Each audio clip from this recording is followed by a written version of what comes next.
And we're going to start this week with a beautiful poem. And Stephen picked the poem for this session. Stephen, why did you pick this particular poem?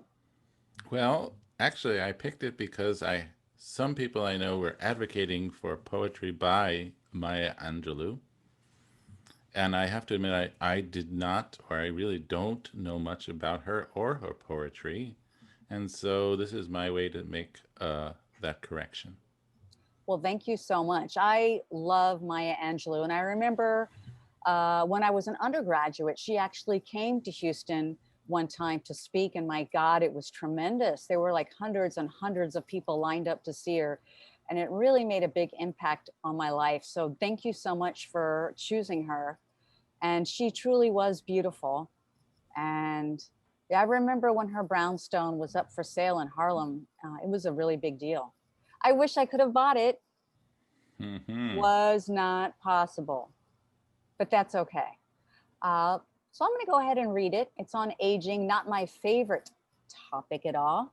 Something I thought would never happen to me, but it's okay because I think Maya's going to enlighten us. So here we go.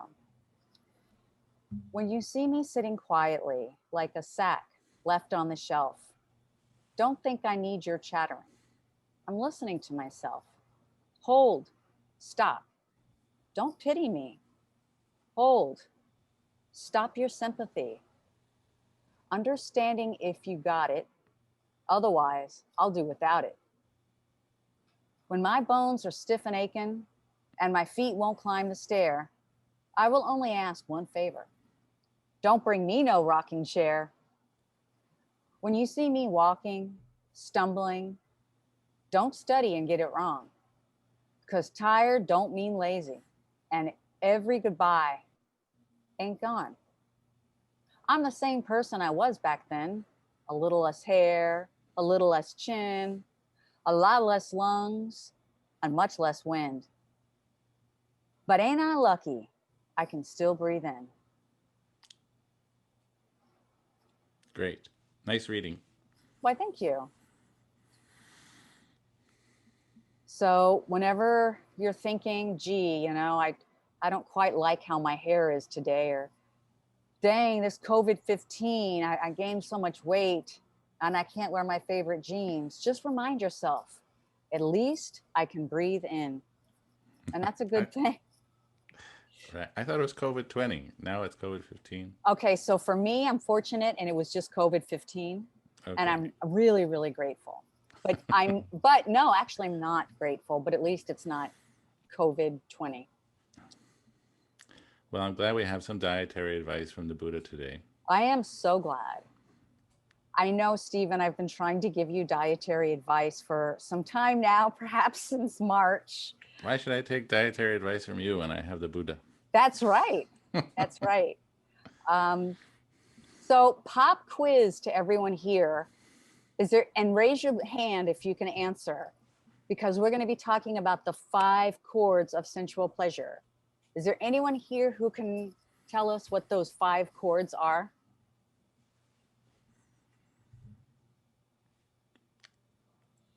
Uh-oh. A resounding silence. Hint, it's in the beginning of the sutta. Oh, well, then it's the 5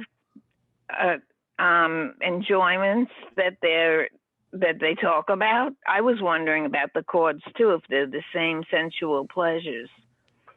Okay. Oh, yes, Sue Ann, you're on to something. And Todd raised his hand first. It looks like we got a flurry of hands raised. But Todd, I'm going to let you, since you were quick on the switch there.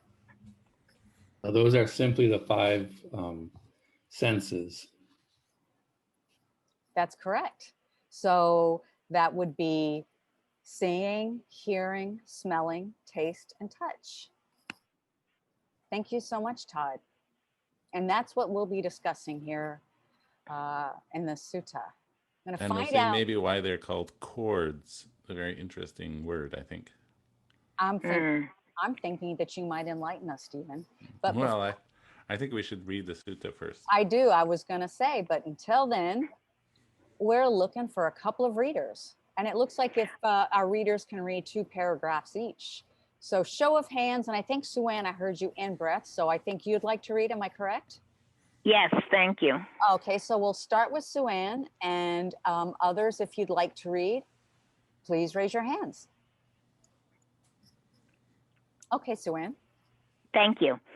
At Savati, now on that occasion, 5 kings headed by King Pasinadi were enjoying themselves supplied and endowed with the 5 cords of sensual pleasure, when this conversation arose among them. What is the chief of sensual pleasures? Some among them said, forms are the chief of sensual pleasures. Some said, sounds are the chief. Some, odors are the chief. Some, tastes are the chief. Some, tactile objects are the chief. Thank you. And I think You're welcome. Thank you, Sue-Ann. And I believe next is Ken. Since those kings were unable to convince one another, King Pasenadi of Kosala said to them, "Come, dear sirs, let us approach the Blessed One and question him about this matter. As the Blessed One answers us, so we should remember it." "All right, dear sir," those kings replied. Then those 5 kings, headed by King Pasenadi, approached the Blessed One, paid homage to him, and sat down to one side. King Pasenadi then reported their entire discussion to the Blessed One, asking, "What now, venerable sir, is the chief of sensual pleasures?" Thank you, Ken. Jean. And you have to unmute yourself, Jean. Great King, I say that what is chief among the 5 cords of sensual pleasure is determined by whatever is most agreeable. Those same forms that are agreeable to one person, great King, are disagreeable to another. When one is pleased and completely satisfied with certain forms, then one does not yearn for any other form higher or more sublime than those forms. For him, those forms are then supreme. For him, those forms are unsurpassed. Those same sounds, those same odors, those same tastes, those same tactile objects that are agreeable to one person, great King, are disagreeable to another. When one is pleased and completely satisfied with certain tactile objects, then one does not yearn for any other tactile object higher or more sublime than those tactile objects. For him, those tactile objects are then supreme. For him, those tactile objects are unsurpassed. Thank you, Jean. And Diane. Now, on that occasion, the lay follower, Chandanagalika, was sitting in that assembly. Then the lay follower, Chandanagalika, rose from his seat, arranged his upper robe over one shoulder, and raising his joined hands in reverential salutation towards the Blessed One, said to him, "An inspiration has come to me, Blessed One. An inspiration has come to me, Fortunate One." Okay, there's no other volunteer. So if you could just finish the rest of the reading. "Then express your inspiration, Chandanagalika," the Blessed One said. Then the lay follower, Chandanagalika, in the presence of the Blessed One, extolled him with an appropriate verse. "As the fragrant red lotus, coconada, blooms in the morning, its fragrance unspent, behold, Angurasa, the radiant one, like the sun beaming in the sky."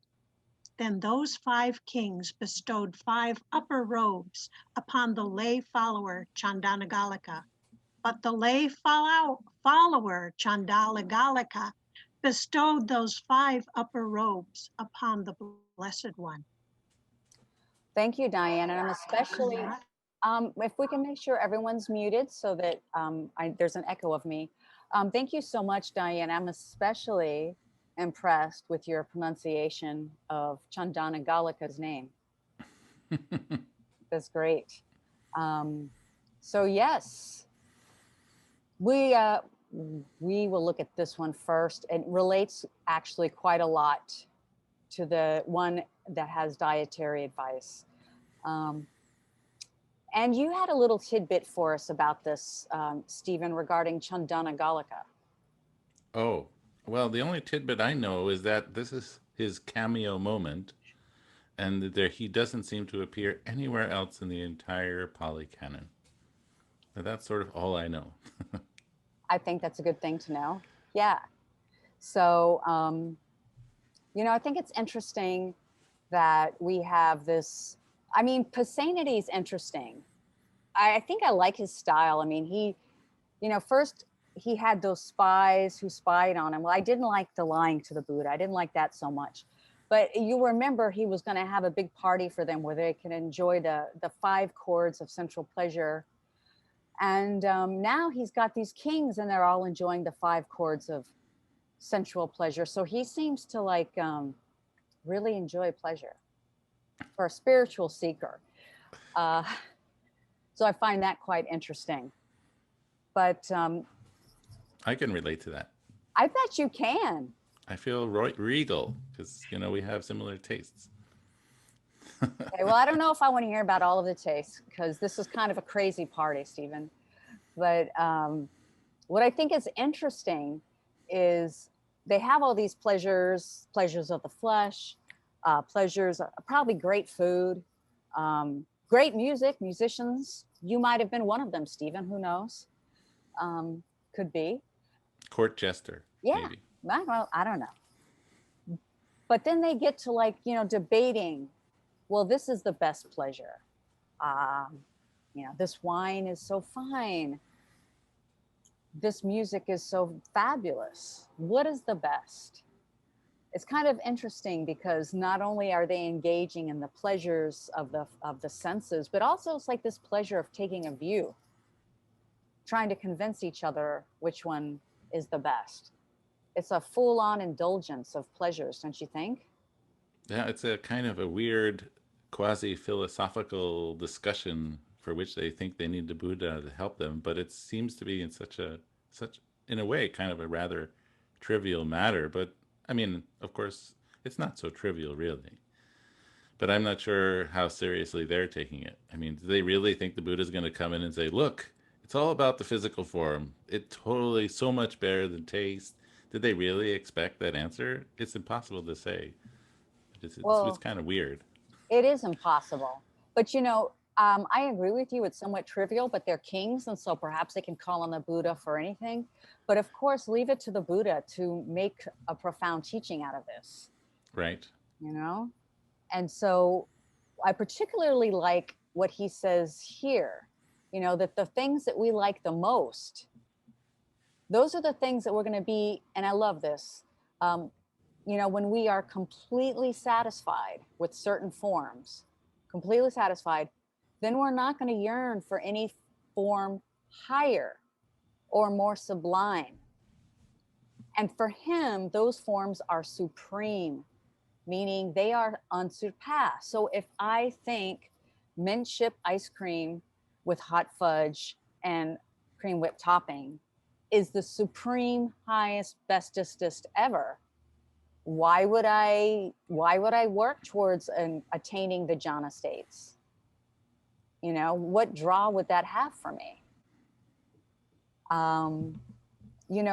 He's like speaking to how easily distracted we get by worldly pleasures.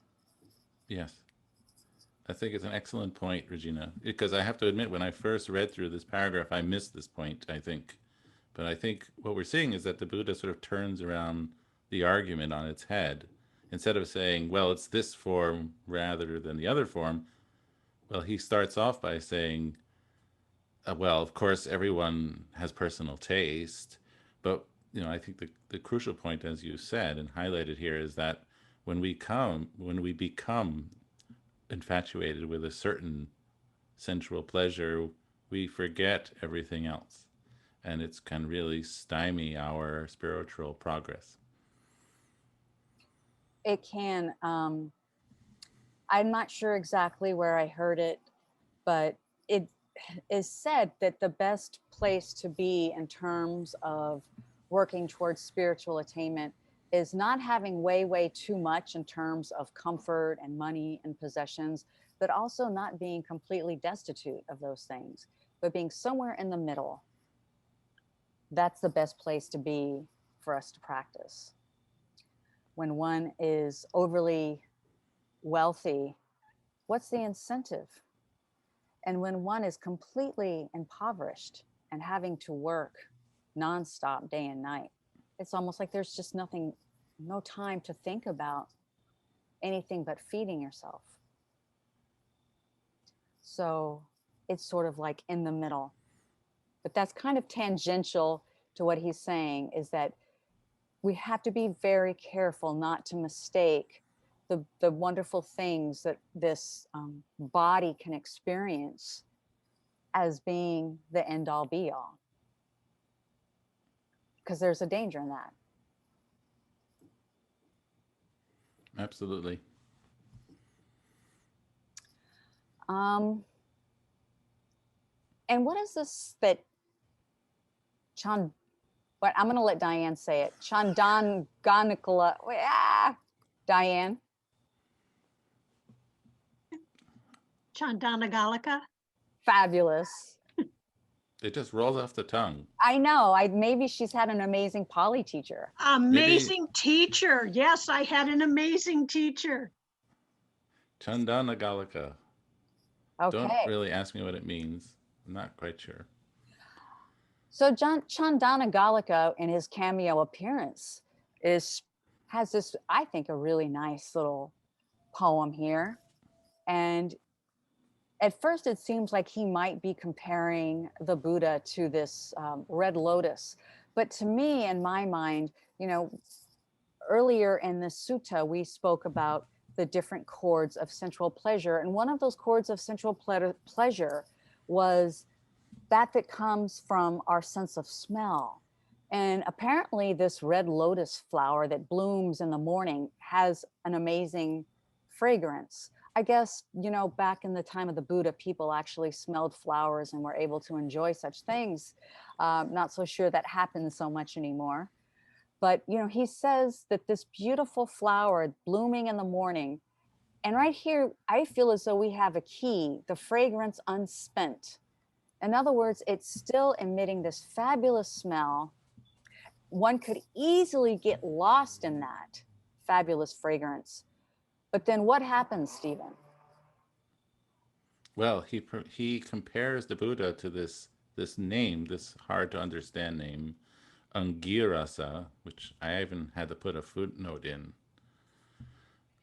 Maybe we should look at the footnote for a second, just so we could understand why he's called the radiant one, like the sun beaming in the sky. Okay. Do we have it in? It should be at Here the it is. bottom of the page. I'm going to make it a little bigger so people, there we go. So yeah, because the word ray would be rasa or rasmi, and so but there's this other competing view, because clearly there doesn't seem to be a consensus on this, that the Gautama's people from where he came was from this what's called here tribe called the Angirasa tribe, and this person is claiming that's a patronymic, sort of like a last name. I don't really know, but it's a very evocative word. It has the sense that rays are coming. He's emitting rays. Rays are coming out of him. Right. So we could easily get transfixed by the fragrance, but then behold, we see the radiant one. And remember, in our previous suttas we've read, it says that like the rays would come out of the head of the Buddha. We see the radiant one, like the sun beaming in the sky. So our attention goes from this fabulous fragrance to seeing an image of the Buddha. with these beams coming out. And what is that telling us? It's telling us that while this flower and the fragrance, it's so beautiful, it's this deep red, but there's something greater beyond the horizon. And I feel as though that's this stanza that could be very easily missed. But I think it's an important thing, because I also think in life, it could be, these pleasures can also be, or the greater pleasures in life can be easily missed for the smaller pleasures. And so often I find in my life that I sell myself short by going after the low-hanging fruit, as it were, the easy things that are so pleasurable, and not looking beyond to what can be more attained if I forego the smaller pleasures. For example, I love sleeping. My God, I don't know, I just love sleep. And so Annie, I totally get you. And I am so impressed that you're up early Monday morning. But I love to sleep. But then sometimes I do indulge myself and I sleep in late. And I think, dang, there's so many things I could have done, or I could have meditated. And now I've got to do these things. So I've, kind of messed that up for myself. And so I think it's important for us to look at the things that we think we need and what we lose out on that by going for it. Stephen? It's certainly easy to get caught up in one's sort of, sensual world and not keep up one's practice. And the mind is just master of coming up with excuses for why we should not pay attention to what we should be paying attention to. Right. Yeah. Right. So it's so easy. We're told, of course, to stop and smell the flowers, and that's wonderful too. But on the other hand, we shouldn't just spend our whole day smelling beautiful scents, indulging in that either. So again, it seems to speak to this sort of middle ground where we want to be mindful of what we're experiencing. We want to spend time doing nice things in the morning. On the other hand, we don't want to be entirely wrapped up in it. Right. I think that's a nice segue into our next sutta. Yeah. Should we ask if anyone had any alternate takes on this sutta, if they took it a different way? I was wondering if, we could have a quick comment if somebody just saw the sutta in a very different light.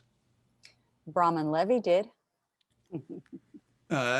Yeah, I'm left utterly confused. Because to me, the chords of sensual pleasure would basically construe the antithesis of what the Buddha tries to teach. And I kind of sensing what it meant, but I just took the phrase and Googled it and came up with Samyutta Nikaya 35 chords of sensual pleasure, which is Bhikkhu Bodhi's translation, in which he warns the other bhikkhus that, that he has changed and they have changed, but beware of the chords of sensual pleasure. Can you put it back to where you saw that the subtle, when one is, that right there. So in the middle of this paragraph that starts, that right there. When one is pleased and completely satisfied with certain forms, then one does not yearn, i.e. crave, for any other form higher or more sublime than those forms. For him, those forms are then supreme. For him, those forms are unsurpassed. But isn't he still talking about a chord of sensual pleasure? So I don't get it in that realm. Am I misinterpreting what the Buddha is saying here? Well, I'm not sure, but the way that I took it, Brahman, was that yes, for that person, for that unawakened being, those forms are supreme. For that unawakened being who doesn't see the reality, those forms are unsurpassed. But I don't think that that's something that the Buddha is then saying that's how it should be. I think that the Buddha is saying that's a mistake. But I don't, Yeah, I would agree with that. You know, for the wine connoisseur, they might think that the pursuit of fine wine is the most exalted way to spend one's life, and they would not maybe strive for anything more sublime or more supreme. But I think the warning is here that that's perhaps not a good choice. I see. So in other words, he doesn't yearn for any form higher, more sublime that could be something of a greater significance. Right. right. Yeah. Okay, thank you. Sure, you're welcome. Ken, you had your hand up. Did you want to share on that topic? Well, I was going to say something very similar to what you said. To me, I just took this passage as a definition of what's the highest, the most agreeable form. It wasn't that he was advocating it. He was just setting the terms of the discussion. That's the way I took it. Mm-hmm. Mm-hmm. Right. It's sort of, it is a subtle warning not to extol these things to be any more than they are. Diane? I just thought he was saying different strokes for different folks. It depends. It depends. People have, they have yearnings for different things. So when he says, when he's talking about certain forms, I didn't think that he meant just forms. I thought he was talking about forms, sounds, odors, tastes, all different kinds of things. They appeal to some people more than to others. Right. Well, I wouldn't disagree with that, but I think I think both things can be true. Regina's point that if one finds their personal favorite chord the most wonderful thing in the world, that is a personal choice, and it will certainly be different from one person to the other. But it seems that the Buddha is saying something additional here, besides which is that, you know, different people like different things. But it seems to be what he's also saying is that one can get stuck by this cord, one could be bound by this cord, so to speak, and not wish to find anything that I think that what the Buddha would probably advocate as being a higher aspiration. Right. So for me, my pleasure chord, if you will, might be tastes. I do love food. I have gained the COVID-15. For Stephen, it might be sounds. He's a musician. Maybe he wants to hear music all the time, and he thinks that is like the highest thing to go for. And either way, it's a mistake.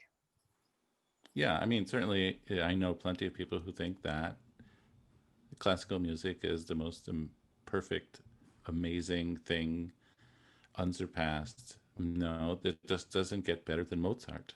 And I'm not here to say that Mozart is not wonderful, but I'm just saying that perhaps the Buddha would say there is something even more wonderful than Mozart. Mm-hmm. Hard as it may be to imagine.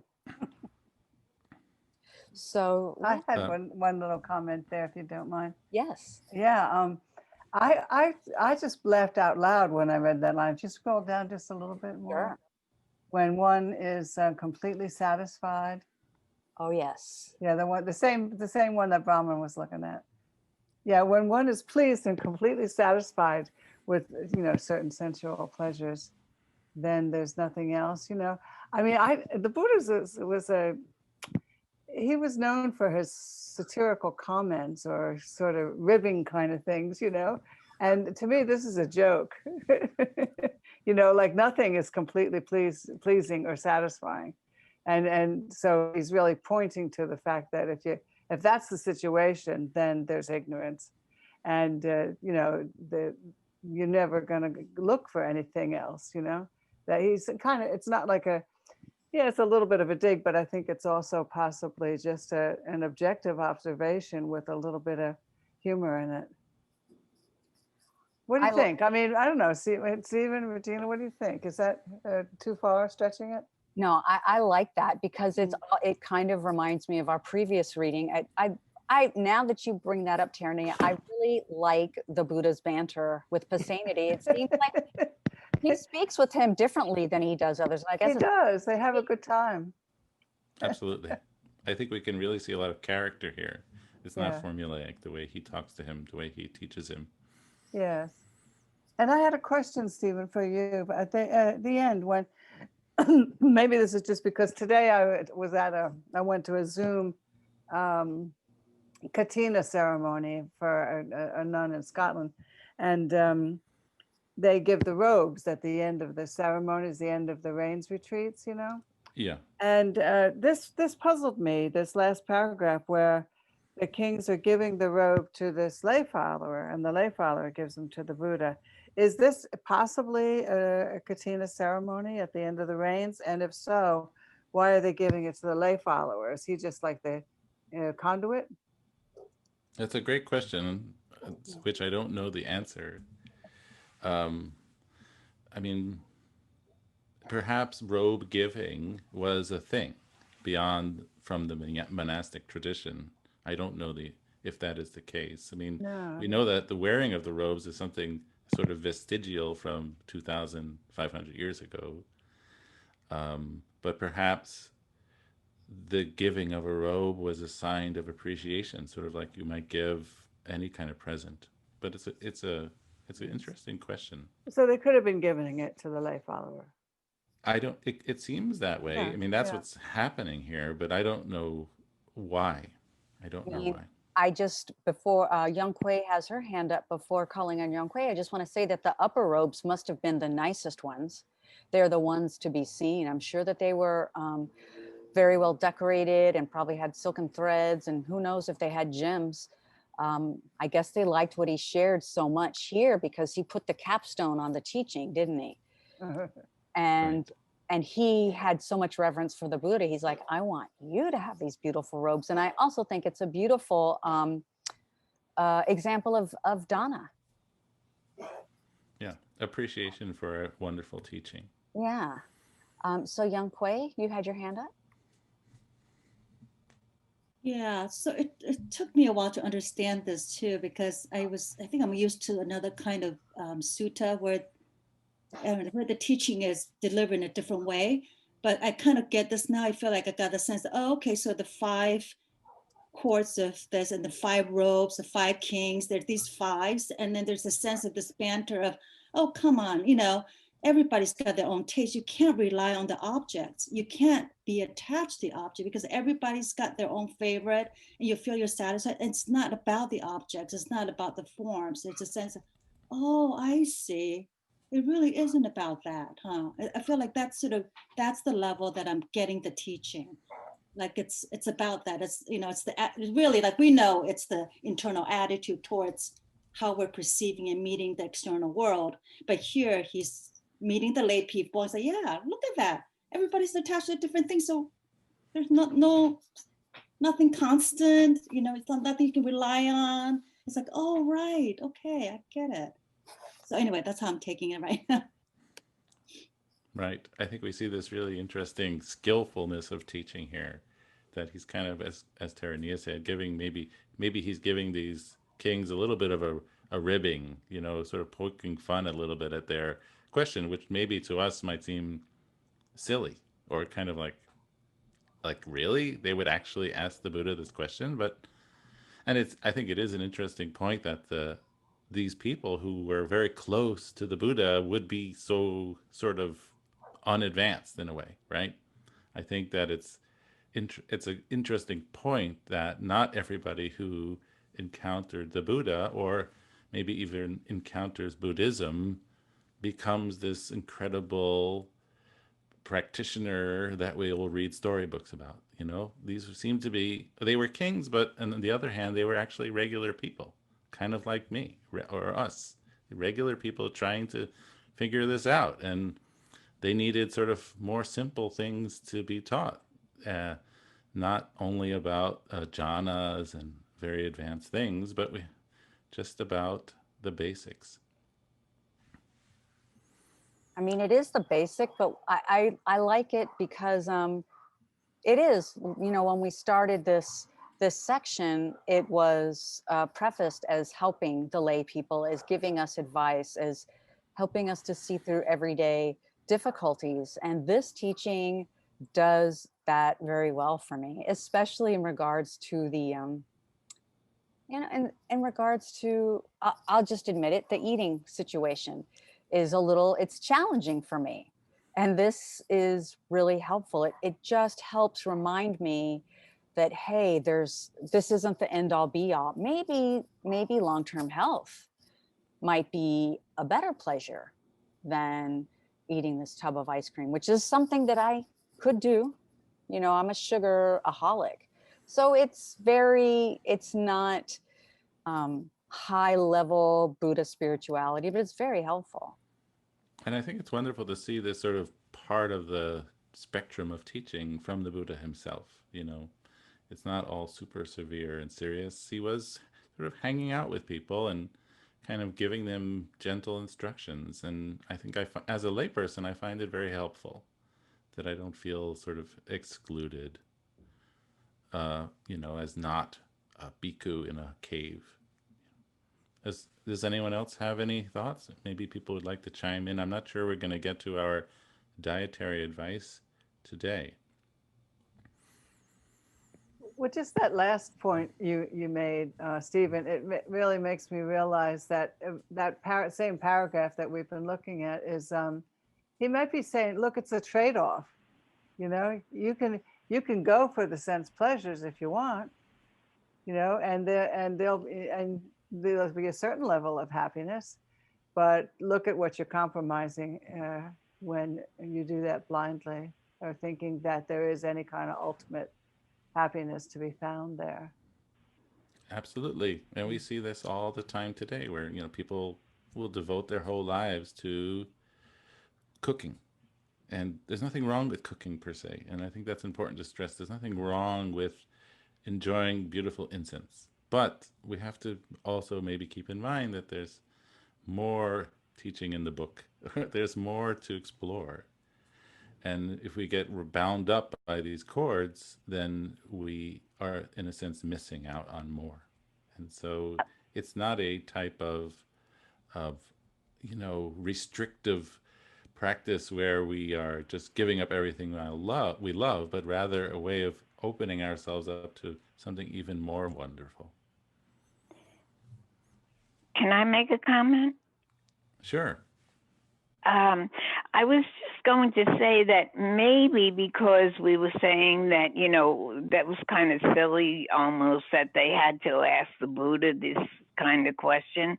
But, you know, we've had Buddhist teaching for 2,500 years. So, you know, I think that maybe in the beginning, these people, they didn't know any better because the Buddha had just come along. I mean, I have attachments to many different things, and that's what I try to get rid of in my life, is to enjoy things but not be so attached. I'll take the gym, for instance. I'm a fanatic, and if I miss a day, I go crazy. But it doesn't stop me from meditating every day and knowing that there is something much greater. I don't think that the gym is going to save my soul or make me a saint or whatever. I mean, because I know so much of the teachings, and I think at that time they probably were not as aware as most of us are today. I mean, I doubt any of us here would think that, even you, Regina, with your ice cream, I doubt you think that's going to, make you a bhikkhu one day or something. You know what I'm saying? I think that we have to acknowledge that we've had a lot of training. I've been a spiritual seeker my whole life. I've tried all kinds of different things, and I've done many, many different things, and I've still enjoyed sensual pleasures. I've still overindulged in sensual pleasures. I'm getting a little better at that. I'm trying to detach or have detached from certain things, but there's a lot for me to go through. But I still know that none of this has anything to do with what I call my soul or my inner being, or to make me, would ever be supreme to something spiritual. Well, thank you so much, Sue-Ann, for sharing that. And I agree. We have had the teaching. So, You know, that's something to be really grateful for. And Yeah. even though I know for myself, I've, you know, been involved with the teaching for some time now, even still, it's easy for me to think that this next ice cream pop is going to do it. It's easy to forget, hard to remember. But this is why we come together and study, so that we can help remind each other. So I think that we, for better or for worse, will hold on to the dietary guidance until Thursday. So, hey, that's okay. Something to look forward to. Just watch what you eat until then. That's right. We want a full report of how your meals have been. Have they been more than a pint pot? I don't know. Well, we can close. We have a couple minutes. So we will close with a very short metta. And before we do, I just want to say thank you to everyone out there for joining us. It's been yet another beautiful meeting with Sutta and the City. And so I hope even with the air conditioner behind me, you can hear me. So I want to share my gratitude for being here with all of you this Sunday night and this Monday morning, and this awareness that we really can find some satisfaction in worldly things, but not ultimate satisfaction. And having the sense of friendliness and kindness to ourselves, we try to put it front and center in our minds that it's always best to try and reach for the higher aspiration. And being good friends to ourselves, we understand that the highest aspiration will give us the greatest benefit. And in doing so, we will be more happy, we'll certainly be more healthy, and we'll live with more ease. And so we aspire each day and each moment that in order to be happy and in order to be healthy and to live with ease, that we remember the teachings of the Buddha that give us the prescription to have moderation in all that we do. And in doing so, we aspire to help all of our friends, our family, those we love, and support them in their goals to be happy, healthy, and living with ease. And that the means to do so is to go beyond the low-hanging fruit in our life, going beyond the television show, maybe, going beyond the apple pie, going beyond the glass of wine, maybe enjoying just a bit of the pie and realizing there's still, as good as it is, something greater. So let's just close by refraining, offering the refrain to ourselves silently a few times. May we be happy. May we be healthy. May we live with ease.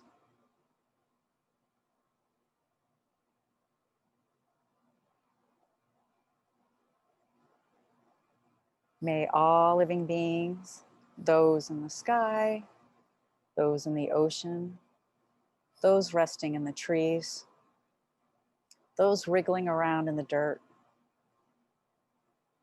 and all humans as well. May we all be happy and healthy and live with ease. And I want to thank you all once again for being here with us.